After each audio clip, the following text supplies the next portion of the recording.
the first article says that mother of all deals, India and European Union finalized the free trade agreement. Okay, before going into the details of the India-European Union free trade agreement, I want you to check the basics. See, this is also further details about the agreement, but to the basics I will be going on the next slide.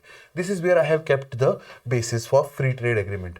What are the key stages of free trade agreement? First of all, two countries, when they have to sign a free trade agreement between them, they will first of all do the feasibility studies.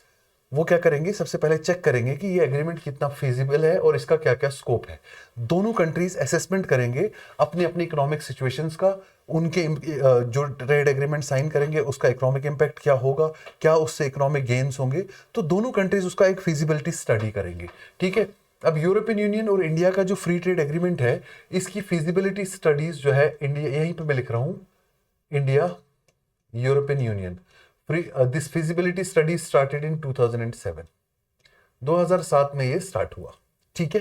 फिर उसके बाद आता है negotiation round. ठीक है. Negotiation round धीरे धीरे start होते होते करीब करीब 2009-10 में नेगोशिएशन राउंड भी स्टार्ट होता है. इसमें दोनों कंट्रीज नेगोशिएट करती है कि हम क्या टर्म्स एंड कंडीशंस रखेंगे, कैसे अपने ट्रेड बैरियर्स रिलीज करेंगे, किन किन गुड्स एंड सर्विसेज को इंक्लूड करेंगे और क्या क्या टर्म्स एंड कंडीशंस रहेंगी. ये नेगोशिएशन शुरू हो जाती है. ठीक है. ये नेगोशिएशन करीब करीब 2010 में स्टार्ट हुई थी इंडिया और यूरोपियन यूनियन केस में, और ये चलती रही 2014 तक. कहां तक चलती रही? 2014 तक. ठीक है. और 2014 में दे वर स्टॉल्ड. ओके. और after that they resumed, the negotiation resumed in 2022, और finally in 2026 we were able to strike a deal. Okay, much credit to the leaders of India as well as European Union, but also thanks to President Donald Trump. He induced so much economic uncertainties due to the Trump tariff wars which he started. Okay, that ended up India looking for an alternative, and ended up European Union also to be very cordial and ended up making this deal happen. Get the point? तो negotiation का round 2010 से start होते होते और 2026 में आके negotiation के completion हुआ, जिसमें 2014 से 22 तक 8 साल में इसके ऊपर गैप रहे. इसमें कोई नेगोशिएशन फर्दर नहीं हो पाई. कुछ आर्टिकल्स, कुछ कमोडिटीज है जिन पे एग्रीमेंट नहीं हो पा रहा था. अब जो फाइनल डील हमने साइन की है, इसमें जिन जिन चीजों पे हमारा एग्रीमेंट नहीं बन पाया यूरोपियन यूनियन के साथ, European Union and India had agreed to keep them aside for a while and sign the deal for other objects and other articles. ठीक है. अब नेगोशिएशन राउंड जो है वो कंप्लीट हो गया हमारा 2026 में आके.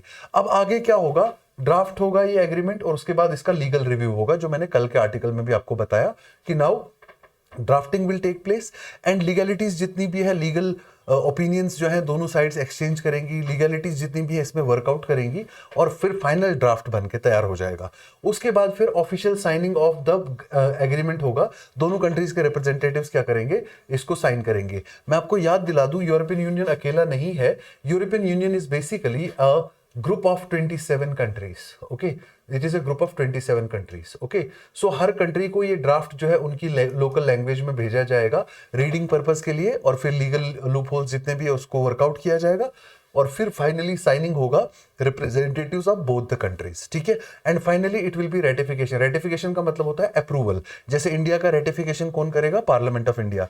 और यूरोपियन यूनियन का कौन करेगा? यूरोपियन यूनियन का जो लेजिस्लेटिव बॉडी है. ठीक है. Parliament of European union. Okay, sorry, legislature of European union. ठीक है. उसके बाद इंप्लीमेंटेशन कैसे होगा? दोनों कंट्रीज जो है एक डेट फिक्स करेंगी कि इस डेट से हमारा जो ये एग्रीमेंट है ये इनफोर्स हो जाएगा. ठीक है. फिर उसका इंप्लीमेंटेशन होगा.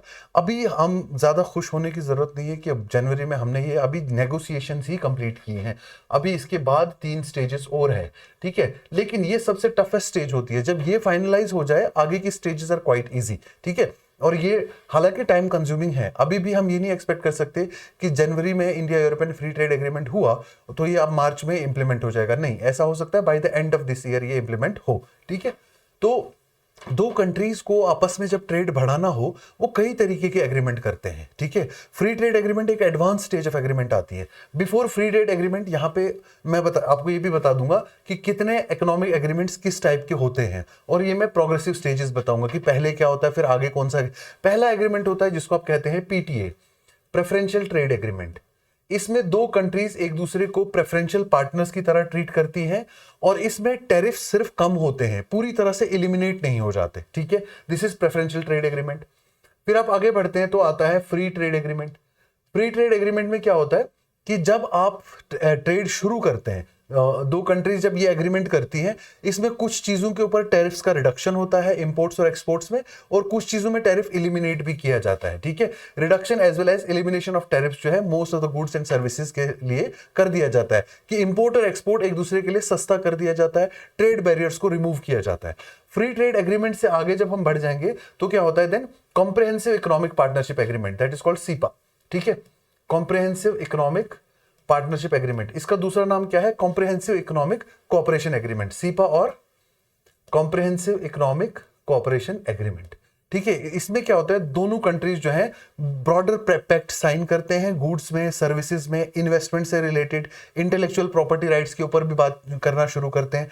इंटेलेक्चुअल प्रॉपर्टी राइट्स में कैसे शेयरिंग कर सकते हैं, टेक्निकल स्टैंडर्ड्स को कैसे शेयर कर सकते हैं, तो ये एक और एडवांस स्टेज आती है, ठीक है। उसके बाद कॉमन मार्केट एग्रीमेंट, सीएम, और economic union agreement, EU, CM और ईयू, इकोनॉमिक यूनियन या फिर कॉमन मार्केट।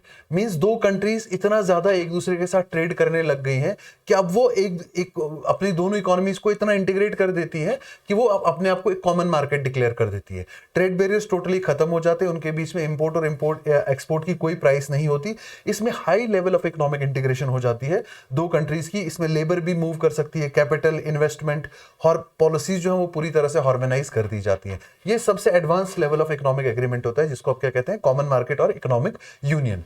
तो यूरोपियन यूनियन जो है वो एक कॉमन मार्केट एग्रीमेंट पे ऑलरेडी पहुंच चुका है। 27 countries are under falling under the common market agreement, इसीलिए उसको यूरोपियन यूनियन कहते हैं। अब इंडिया उसके साथ फ्री ट्रेड एग्रीमेंट साइन कर रहा है इस समय, तो हम ये वाला एग्रीमेंट साइन कर रहे हैं, ये वाला नहीं साइन कर रहे, ये वाला नहीं साइन कर रहे अभी, ये वाला तो नहीं हो सकता क्योंकि उसके लिए थोड़ा सा विसिनिटी में भी होना जरूरी है दो कंट्रीज का। हालांकि वो प्रीरिक्विजिट कंडीशन नहीं है लेकिन फिजिबिलिटी के लिए वो जरूरी है, ठीक है। तो अब आपको बेसिक्स पता चल गया होगा फ्री ट्रेड एग्रीमेंट क्या होता है। तो इसका मतलब इंडिया और यूरोपियन यूनियन ने जो फ्री ट्रेड एग्रीमेंट अभी साइन कर लिया, उसमें दोनों कंट्रीज आपस में ट्रेड बैरियर्स को रिमूव करेंगे, एक दूसरे के साथ ट्रेड को ज्यादा से ज्यादा फैसिलिटेट करेंगे, और ये कहा जा रहा है कि बहुत बड़े trading partners, rather biggest trading partner बन सकते हैं एक दूसरे के लिए, ठीक है। और उसके अलावा जो है ये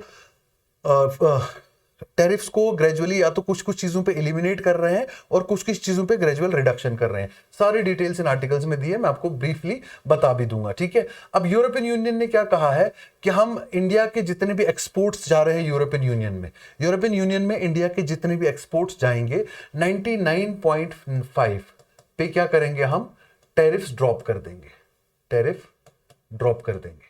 मींस 99.5% एक्सपोर्ट जो इंडिया के जाते हैं यूरोपियन यूनियन में, उन पे क्या हो जाएगा, सबसे पहले टैरिफ ड्रॉप हो जाएगा, ठीक है।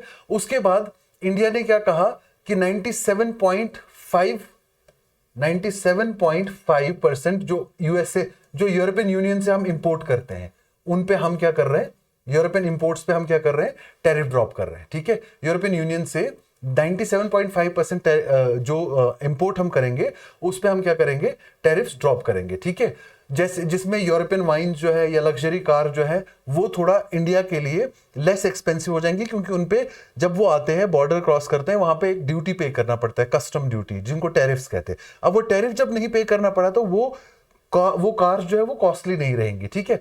और इकोनॉमिक्स ही नहीं सिर्फ इस वाले ट्रेड एग्रीमेंट में है, इसमें जियोस्ट्रेटिक सिग्निफिकेंस भी है इसका, जियोपॉलिटिकल सिग्निफिकेंस भी है इसका। क्यों? क्योंकि ऑलरेडी मैंने कहा आपको कि वर्ल्ड जो है मल्टीपोलर ब्लॉक्स में जो है डेवलप हो रहा है, ठीक है। चाइना एक अलग ब्लॉक बन रहा है, यूएसए ऑल टुगेदर नोटोरियस चीजें कर रहा है, ठीक है। ऐसे सिचुएशन में इंडिया का एक बहुत बड़ा पार्टनर होना बहुत जरूरी था, और इसका ऐसा पॉजिटिव इंपैक्ट हुआ कि आज की आप स्टॉक मार्केट को अगर आप देखेंगे कितना ज्यादा जंप कर गई एक दिन में ही। पॉजिटिव सेंटीमेंट इंड्यूस होता है ना इकोनॉमिक्स के अंदर, ठीक है। अब उसके बाद ये दो कंट्रीज, इंडिया और European union, 2/3 of the global trade इनके पास ऑलरेडी है, ठीक है। अब ऊपर से यूएसए ने इतनी ज्यादा अनसर्टेनिटी इंड्यूस कर दी वर्ल्ड इकोनॉमिक्स में, तो ये ट्रेड एग्रीमेंट, इसको मदर ऑफ ऑल डील्स कहना सही है, ठीक है। और इससे क्या होगा कि हमारा जो ग्लोबल टर्माइल है, जितना भी ग्लोबल टर्माइल है, इस में हम स्टेबिलिटी जो है थोड़ा स्ट्रेंथन कर पाएंगे, ठीक है। अब ये कहा जा रहा है कि ये वाला जो फ्री ट्रेड एग्रीमेंट है, this will be one of the largest ever free trade agreement India has ever signed. और इससे क्या होगा, इंडियन गुड्स को एक्सेस मिलेगा, कहां, यूरोपियन मार्केट्स के लिए, ठीक है। और पर्टिकुलरली जो हमारे फार्मर्स हैं या स्मॉल इंडस्ट्रीज हैं, उनके लिए नई नई पॉसिबिलिटीज जो है वो क्या हो रही है, क्रिएट हो रही है। We are creating new possibilities, bigger possibilities for the people in America as well as, sorry, for the people in European Union. यूरोपियन यूनियन में हम एक बहुत बड़ी मार्केट क्रिएट कर रहे हैं, ठीक है। अब इसमें इसके अलावा, लार्जेस्ट होने के अलावा और क्या क्या फायदा है इंडिया के साथ, ठीक है। मैंने हिस्ट्री आपको बता दी इसकी कि 2007 से शुरू हुई थी टॉक्स, और अब 2026 में आके कंक्लूड हुई है। इसमें यूरोपियन यूनियन को क्या बेनिफिट होगा, यूरोपियन यूनियन पे टैरिफ जो है वो पूरी तरह से क्या हो जाएंगे, यूरोपियन यूनियन की 90% गुड्स के ऊपर, 90% गुड्स के ऊपर टैरिफ क्या हो जाएगा, या तो कट हो जाएगा या रिमूव हो जाएगा। टैरिफ्स विल बी कट और removed from 90% of the European union goods. पहला तो ये फायदा हो जाएगा, ठीक है। दूसरा फायदा हो जाएगा, वाइन ड्यूटीज जो है वो कट हो जाएंगी। पहले कितनी थी यूरोपियन यूनियन की वाइन की के ऊपर ड्यूटी, 150%, अब कितनी हो जाएंगी, 20-30%। तो सोचो कितना सस्ता हो जाएगा, ठीक है। और spirits will be cut to 40%। Car tariffs will be drop from 110% to 10% only. 100% हम कम कर रहे हैं कार के ऊपर जो टैरिफ्स लग रहे थे, ठीक है। करीब करीब 2.5 लाख जो व्हीकल्स आ रही थी, इसने कोटा रख दिया कि 2.5 lakh vehicles, up to 2.5 lakh vehicles, the tariff quota will be only how much, 110% की जगह सिर्फ 10% कोटा टैरिफ लगाएंगे हम, ठीक है। एयरबस पे, एयरक्राफ्ट पे और प्रोसेस्ड फूड पे टैरिफ कितना कर दिया जाएगा, 0। टैरिफ विल बी एलिमिनेटेड, किस किस चीज पे, एयरबस पे, एयरक्राफ्ट पे और प्रोसेस्ड फूड पे।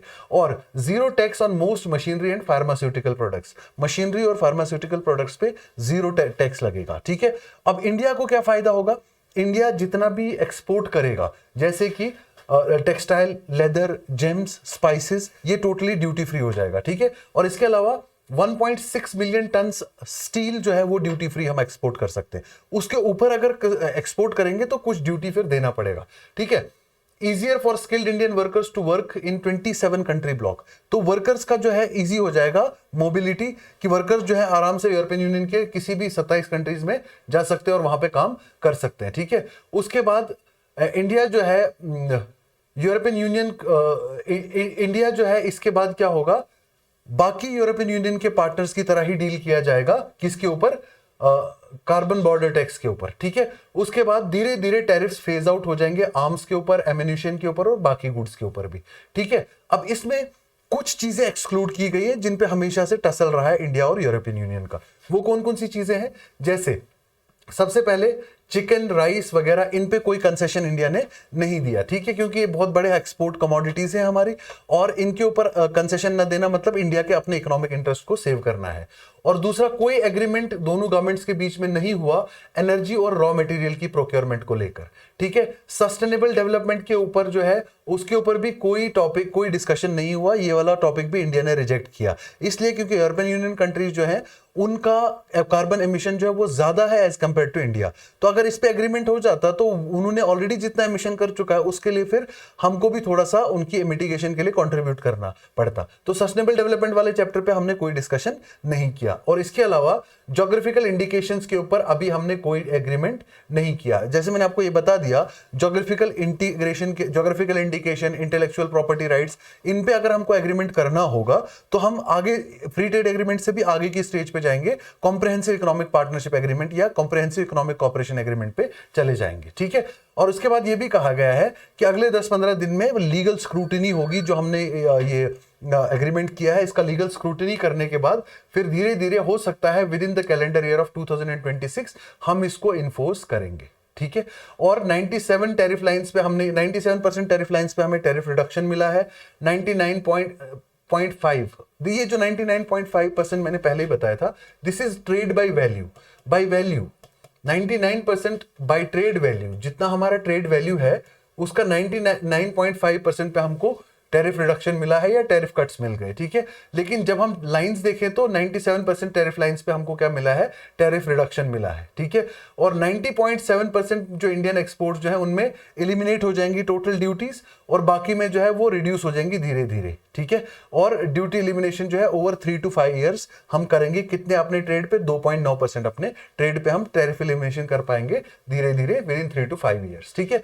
इसके अलावा और क्या बात की गई इसमें कि 6% इंडिया के एक्सपोर्ट जो है उनमें टैरिफ रिडक्शंस मिलेगा, जैसे पोल्ट्री प्रोडक्ट्स हो गए, वेजिटेबल्स हो गए, बेकरी प्रोडक्ट्स हो गए, मतलब इनमें टैरिफ पूरी तरह से एलिमिनेट नहीं होंगे, टैरिफ रिडक्शन कराएंगे हम इनमें, ठीक है। लेबर इंटेंसिव सेक्टर में हमको जो है और ज्यादा फायदा होगा, क्योंकि लेबर इंटेंसिव सेक्टर पे हमने क्या किया है कि जिसमें इंपोर्ट ड्यूटी हमको लगता है कितना 4% से 26%। यूरोपियन यूनियन ने क्या कहा कि ये एम्प्लॉयमेंट जनरेशन के लिए बहुत इंपॉर्टेंट है, तो हम इसके लिए जैसे ही ये एंटर होगा एग्रीमेंट, लेबर इंटेंसिव सेक्टर पे हम 0 ड्यूटी कर देंगे, ठीक है। मैरीन प्रोडक्ट्स जो है अभी ड्यूटीज उस पर कितनी है, 26% है, ठीक है। और इन मैरीन प्रोडक्ट्स पे जो है पूरी तरह से ड्यूटीज एलिमिनेट हो जाएंगी। केमिकल्स पे 12% ड्यूटी है, ये भी एलिमिनेट हो जाएगी। टेक्सटाइल्स और एप्रल पे 12% ड्यूटी है, ये भी एलिमिनेट हो जाएगी। जेम्स एंड ज्वेलरी पे 4%, फुटवेयर पे 10%, ये भी एलिमिनेट हो जाएंगी। कंज्यूमर गुड्स के ऊपर 10%, ये भी एलिमिनेट हो जाएंगी। और टॉयज एंड स्पोर्ट्स गुड्स पे हमारी कितनी ड्यूटीज है, 4.7%, वो भी एलिमिनेट हो जाएंगी। तो ये वो वाली गुड्स हैं जिन पे पूरी तरह से ड्यूटी जस्ट एलिमिनेट हो जाएंगी, ठीक है। और यूरोपियन यूनियन ने ये भी एग्री किया है कि 144 सर्विसेज के जो सब सेक्टर है, जैसे आईटी सर्विसेज है, आईटी एनेबल्ड सर्विसेज है, प्रोफेशनल सर्विसेज है, एजुकेशन सर्विसेज है या बाकी सर्विसेज है, इन पे भी हम क्या करेंगे, धीरे धीरे टैरिफ्स रिडक्शन करेंगे और टैरिफ्स एलिमिनेट करेंगे, ठीक है। लेकिन इंडिया ने यूरोपियन यूनियन को क्या कहा कि हम आपकी 92.1% ऑफ टैरिफ लाइंस जो है वो क्या कर देंगे, खोल देंगे, ठीक है। और जो 92.1% टैरिफ लाइंस, इसमें कितना वॉल्यूम है आपका एक्सपोर्ट का, 97.5% of export of European Union export to India. इस पे हम ड्यूटीज जो है आपको क्या कर देंगे, रिलैक्स कर देंगे, ठीक है, रिलैक्स कर देंगे। और 49.6% पे टैरिफ लाइंस जो है उसमें इमीडिएट ड्यूटी एलिमिनेशन होगा। 49.6% पे हम टैरिफ पूरी तरह से एलिमिनेट करेंगे, ठीक है। हालांकि हमारा जो है ड्यूटी एलिमिनेशन थोड़ा कम परसेंटेज पे हुआ है, ठीक है। और धीरे धीरे फेज एलिमिनेशन होगा 39.5% एक्सपोर्ट्स पे, और 3% प्रोडक्ट्स पे हम क्या करेंगे, फेज्ड टैरिफ रिडक्शन करेंगे। ये हमने यूरोपियन यूनियन को कमिट किया, ठीक है। और टेक्नोलॉजी, हाई टेक्नोलॉजी गुड्स या एक्सपोर्ट या इंपोर्ट सोर्सेज को डाइवर्सिफाई करने के लिए हमने क्या करा, इससे क्या फायदा होगा कि जो बिजनेस कॉस्ट है, इनपुट कॉस्ट है, वो हमारे जो बिजनेस सेक्टर के लोग हैं उनके लिए बहुत कम हो जाएगा, ठीक है। और हमारा मेक इन इंडिया जो है और ज्यादा प्रमोट होगा इससे, ठीक है।